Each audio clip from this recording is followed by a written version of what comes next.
Hi, a very good morning to all of you. Today we will discuss a very important topic, that is thermodynamic derivation of law of mass action. तो चलिए हम लोग start करते हैं। अगर आप लोग हमारे चैनल पर नए हैं तो प्लीज़ मेरे वीडियो को सब्सक्राइब करेंगे, मेरे चैनल को, और वीडियो को अपने फ्रेंड्स के बीच में शेयर करेंगे। तो चलिए हम लोग शुरू करते हैं। अगर आप लोग सब्सक्राइब कर दिए हैं तो लाइक भी कर दिए जल्दी से।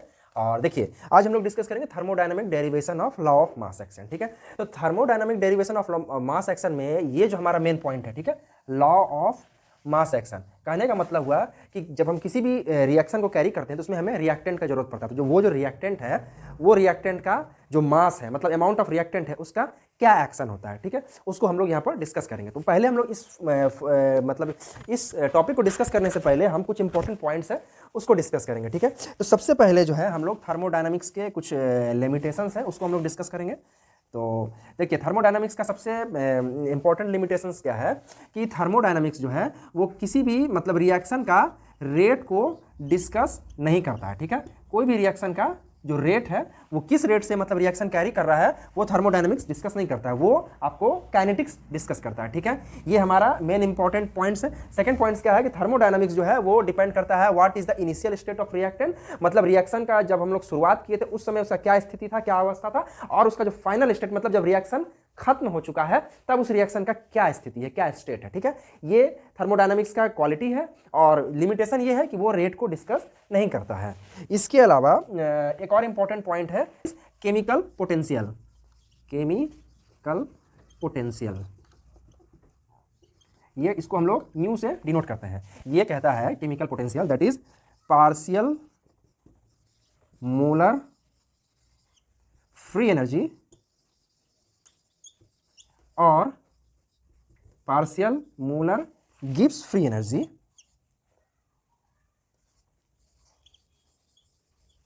Of the species at constant temperature and pressure. मतलब कि कोई भी रिएक्शन में जब किसी भी कंडीशन में जब हम रिएक्शन को कैरी करवा रहे हैं वहां पर अगर टेम्परेचर और प्रेशर कांस्टेंट है उस कंडीशन में किसी भी स्पीसीज का जो पार्शियल मोलर फ्री एनर्जी कितना है, that is gives free energy per मोल कितना है। कहने का मतलब हुआ कि अगर हम कोई एक रिएक्शन को करवा रहे हैं, सपोज कीजिए कि हम यहाँ पर एक रिएक्शन के लिए एक reactant A plus B and it will give D plus E. ठीक है, तो अब हम अगर पार्शियल मोलर फ्री एनर्जी अगर हम डिस्कस करेंगे, सपोज कीजिए कि ए का कितना एनर्जी है, तो इसका जो gives energy per mole, gives energy that is gives energy partial gives free energy. ठीक है, पार्शियल के लिए हम लोग ये डिफरेंशियल का साइन लगाते हैं, पार्शियल डिफरेंशिएशन का, energy per mole at constant temperature and pressure. देखिए partial gift free energy, partial gift free energy कहने का मतलब है कि किसी भी कंटेनर में जब रिएक्शन कैरी हो रहा है तो वहां पर species A B and product B and E all are present. ठीक है, तो इन सभी के बीच में आइदर अगर हम ए का बात कर रहे हैं डीजीए, ठीक है, तो सिर्फ ए स्पीसीज का, तो सिर्फ ए स्पीसीज का एनर्जी पर मोल कितना है।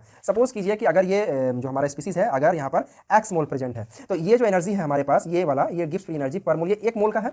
अगर हम इस रिएक्शन में एक्स मोल लिए हैं तो इसमें हम एक्स से मल्टीप्लाई कर दिए, तो ये जो हमको इक्वेशन दिखा रहा है, ये इक्वेशन दिखा रहा है कि x mole of A will have how much amount of गिफ्ट free energy per unit mole. Per unit mole of a species means x mole of A will have how much amount of गिफ्ट free energy. ठीक है, तो ये हमारा गिफ्ट free energy का definition था। एट कांस्टेंट टेम्परेचर गिफ्ट free energy per unit mole at constant temperature and pressure is known as chemical potential.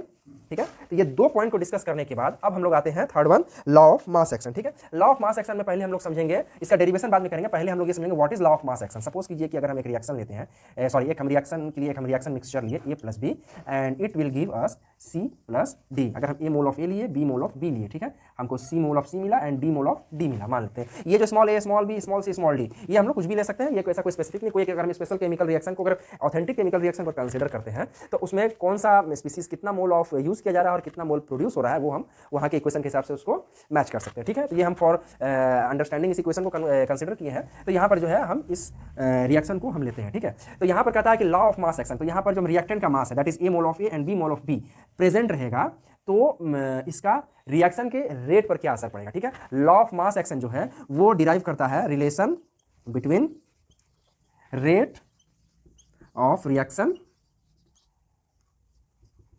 And the amount of substance present in the reaction mixture. ठीक है, तो ये हमारा theoretically ये जो डेफिनेशन है ये कहता है। ठीक है, तो थ्योरेटिकल डेफिनेशन कहता है लॉ ऑफ मास एक्शन का कि in a chemical reaction at constant temperature. ठीक है, मतलब कोई भी रिएक्शन जब भी हो रहा है और वो कांस्टेंट टेम्परेचर पर हो रहा है तो वहां पर जो हमारा रेट ऑफ केमिकल रिएक्शन है दैट इज इस केमिकल रिएक्शन का जो रेट है, ठीक है, वो डायरेक्टली प्रोपोर्शनल होगा, is directly proportional to the molar concentration of reactant and each concentration term raised to the power of its species, its on active mass which is present on the corresponding chemical equation. ठीक है, ये हमारा chemical equation है, इसमें जो भी हमारा molar concentration present है वो यहाँ पर पावर के फॉर्म में आ जाएगा। ठीक है, तो ये जो हमारा वैल्यू आया ये हो गया हमारा लॉ ऑफ मास एक्शन। ठीक है, लॉ ऑफ मास एक्शन, ये प्रोपोर्शनलिटी कांस्टेंट को जब हम लोग हटाते हैं तो हमको आएगा R equal to K A to the power A and B to the power small p। ठीक है, तो this is our law of mass action theoretically. ठीक है, तो अब इसमें कहता है, इसमें अब यहाँ पर एक और पॉइंट आता है। ठीक है, लॉ ऑफ मास एक्शन को जब हम फॉरवर्ड एंड बैकवर्ड साइड में, ठीक है, मतलब कोई भी अगर हम एक केमिकल रिएक्शन लेते हैं, सपोज एक हम न्यू केमिकल रिएक्शन लिए A B B will give small c and small d to the power d mole. ठीक है, that is d to the power d mole, d mole of capital D। ठीक है, तो अगर हम एक reaction लेते हैं, ठीक है, हमें लॉ ऑफ मास एक्शन का थ्योरेटिकल डेफिनेशन मिल गया कि rate of chemical reaction is directly proportional to the molar concentration of reactant and each concentration term raised to the power that is present इन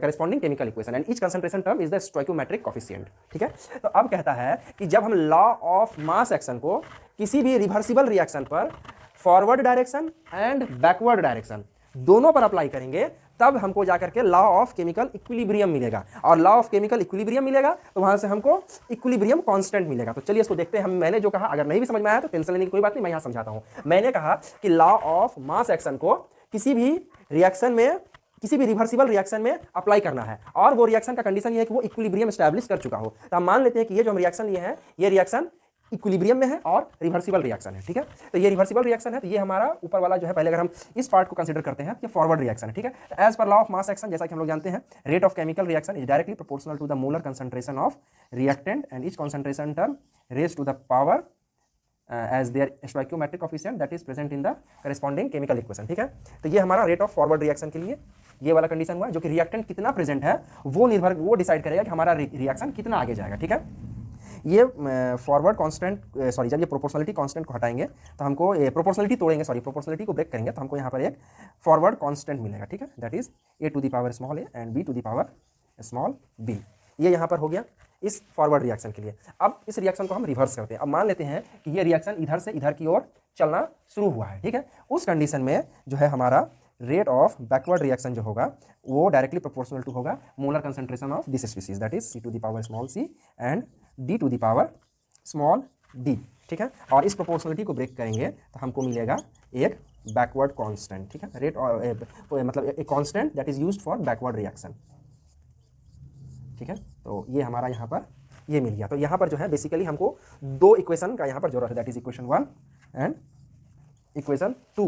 अब आप लोग यहाँ पर देख रहे हैं कि मैंने लॉ ऑफ मास एक्शन का जो फॉर्मूला है उसको एक रिवर्सिबल रिएक्शन पर अप्लाई किया है, फॉरवर्ड साइड से भी बैकवर्ड साइड से भी। तो जिसके बाद जो है हमको यहाँ पर ये दो इक्वेशन मिला। मैं बाकी इक्वेशन को रब कर देता हूँ। ठीक है, आप बस इसको देखिए यहाँ पर, दैट इज ये दो इक्वेशन मिला। अब जैसा कि मैंने कहा था कि ये रिएक्शन रिवर्सिबल है और इक्विलिब्रियम में है। ठीक है, that is in a reversible reaction at equilibrium।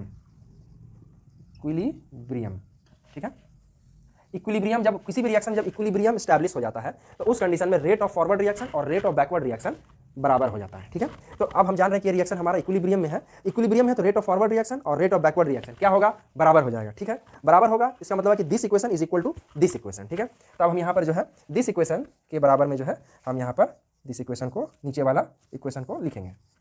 ठीक है, दैट इज, ठीक है, अब इसको मैं मिटा देता हूँ ये इक्वेशन को, यानी कि एट इक्विलिब्रियम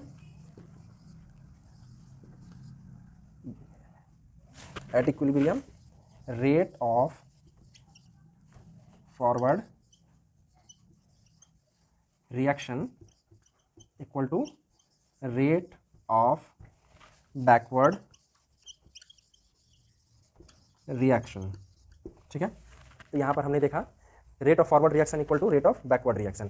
तो अगर दोनों रिएक्शन बराबर हो गया तो this one is our forward reaction and this one is our backward reaction. ठीक है, तो अब यहाँ पर जो है हम लोग के बी को यहाँ लेकर के आएंगे। ठीक है, K F divided by K B equal to molar concentration of product divided by molar concentration of reactant. ठीक है,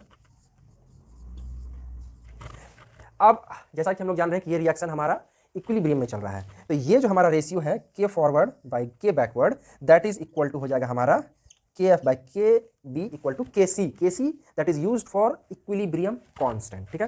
तो ये जो हमारे पास जो हमारा न्यू डेफिनेशन आया KC equal to molar concentration of product to the molar concentration of reactant, ये हमारा रेशियो मिला, ठीक है।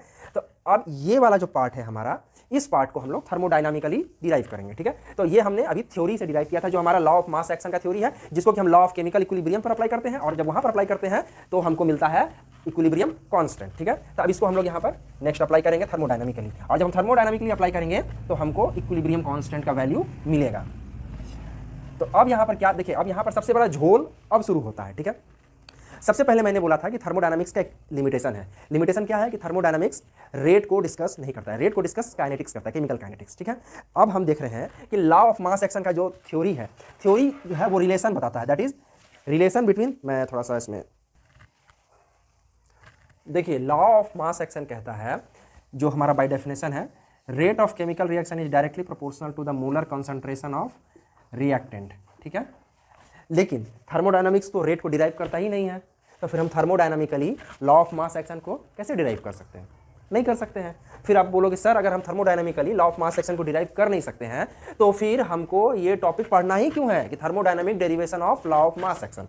तो पढ़ना है, क्योंकि देखिए अभी थोड़ा देर पहले मैंने लॉ ऑफ मास एक्शन का अप्लाई किया, लॉ ऑफ मास एक्शन को फिर लॉ ऑफ केमिकल इक्विलिब्रियम में अप्लाई किया, और वहां से हमको मिला इक्विलिब्रियम कांस्टेंट। तो ठीक उसी तरह हम लोग जब इसको थर्मोडायनेमिकली डिराइव करेंगे तो हम लोग लिखेंगे since we can not derive the law of mass action thermodynamically, we can derive only the equilibrium constant, ठीक है। हम लोग लिखेंगे since thermodynamically we can not derive the law of mass action since we can derive only equilibrium constant thermodynamically, ठीक है। ये हमारा point हो गया। तो अब हम लोग स्टार्ट करेंगे थर्मोडायनामिक डेरिवेशन, ठीक है, और जहाँ से हम लोग फाइनली पहुँचेंगे इक्विलिब्रियम कांस्टेंट तक, और वही हमारा होगा thermodynamic derivation of the law of mass action. तो ठीक है, इसके लिए हम एक सिंपल एक केस को कंसिडर करना पड़ेगा। तो एक मिनट पहले मैं बोर्ड रब कर लेता हूँ, ठीक है। तो लेट लिखेंगे considering a general reaction at constant temperature and pressure and assuming, मतलब एज्यूम करेंगे कि that the reactant is ideal gas, ठीक है। तो eight constant temperature and pressure एक रिएक्शन को कंसीडर करेंगे, और ये जो रिएक्शन होगा ये रिवर्सिबल रिएक्शन होगा, and this one is at equilibrium, मतलब एक रिवर्सिबल रिएक्शन है। और हम लोग देखेंगे कुछ देर के बाद जो है ये जो रिएक्शन है ये इक्विलिब्रियम को स्टैब्लिश कर चुका है, ठीक है। ये रिएक्शन है, और ये जो रिएक्शन है हम सोचेंगे कि आइडियल गैस का रिएक्शन है, और ये रिवर्सिबल रिएक्शन है। तो इसमें जो है देर पहले जैसा कि मैंने डिस्कस किया था, Gibbs free energy per unit mole is known as chemical potential. तो यहाँ पर जो हमारा रिएक्टेंट है दैट इज ए है एंड बी है, और ए मोल ऑफ ए है एंड बी जो है हमारा बी मोल्स है। तो ये जो हमारा म्यू ए है that is the chemical potential per unit mole of A, and A mole हमारा यहाँ पर रिएक्टेंट है, तो इसलिए ए से मल्टीप्लाई कर दिए। Similarly B moles of B हो गया हमारा। तो Gibbs free energy of the reactant, ये जो हमारा रिएक्टेंट है इसका जो गिब्स फ्री एनर्जी है वो A mu A plus B mu B, ठीक है। That is the A mole A into 1 mole of free energy of this reactant, and similarly for B. और ठीक इसी तरह Gibbs free energy for the product is C into mu C and D into mu D, ठीक है। ये हमारा Gibbs free energy for the product at the constant temperature and pressure, ये हमारा आ गया है। अब हम लोग जानते हैं change in Gibbs free energy of the reaction is equal to Gibbs free energy of the product minus Gibbs free energy of the reactant होता है, ठीक है। तो अब दोनों वैल्यूज को हम इस इक्वेशन में पुट अप करेंगे।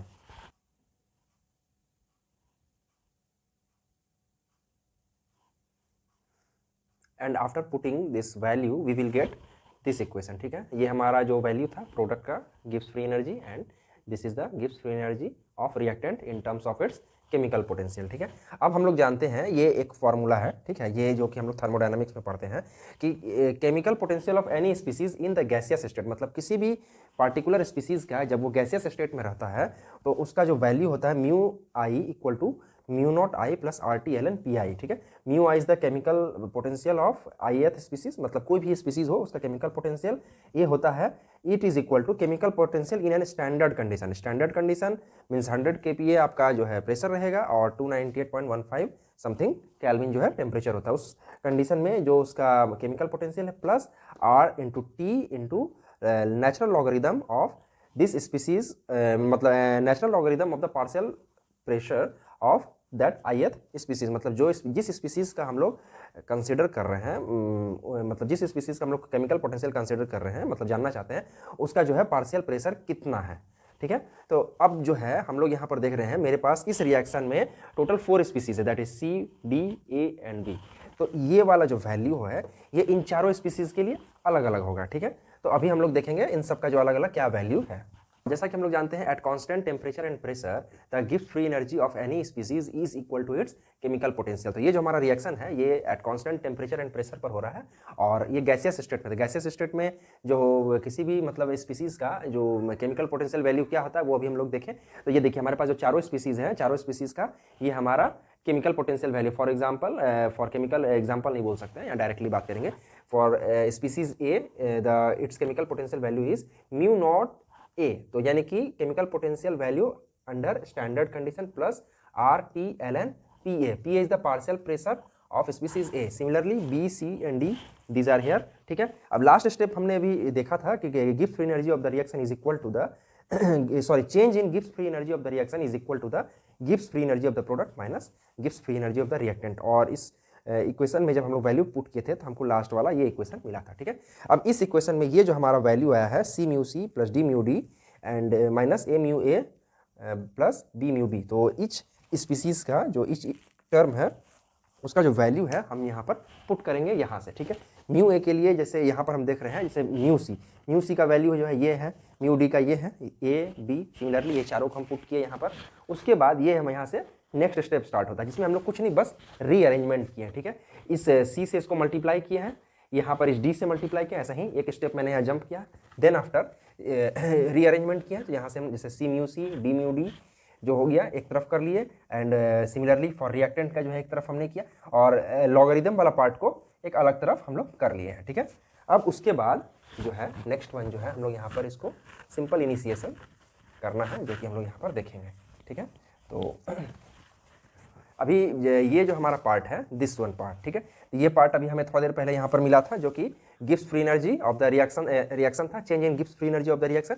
मगर ये जो इक्वेशन है यहाँ पर थोड़ा सा चेंजिंग है, सभी जगह पर मैंने ये नॉट का जो साइन है यूज़ किया है, मतलब ये जो हमको वैल्यू आ रहा है ये हमें स्टैंडर्ड स्टेट में आ रहा है, ठीक है। तो इसको यहाँ से जब हम लोग फर्दर यहाँ पर आगे इंक्रीज करेंगे तो हम लोग लिखेंगे del G of the reaction is equal to Gibbs free energy of the reaction in an standard condition, ठीक है, क्योंकि सब ये चारों पार्ट जो है हमारे चारों स्पीसीज जो है स्टैंडर्ड स्टेट में है और ये Gibbs free energy of the product in an standard condition and this is for reactant in an standard condition. तो this both equation will combine and give us Gibbs free energy in an standard condition, ठीक है। तो इन इस पूरे term के बदले हम लोग यहाँ पर Gibbs free energy of the reaction लिखेंगे प्लस यहाँ पर हम लोग जानते हैं कि ये जो है ये जो C है कंसंट्रेशन टर्म है, तो ये जो है PC का पावर चला जाएगा क्योंकि एक सिंपल सा इक्वेशन होता है, अगर A log P है तो इसका मतलब हुआ log P to the power A।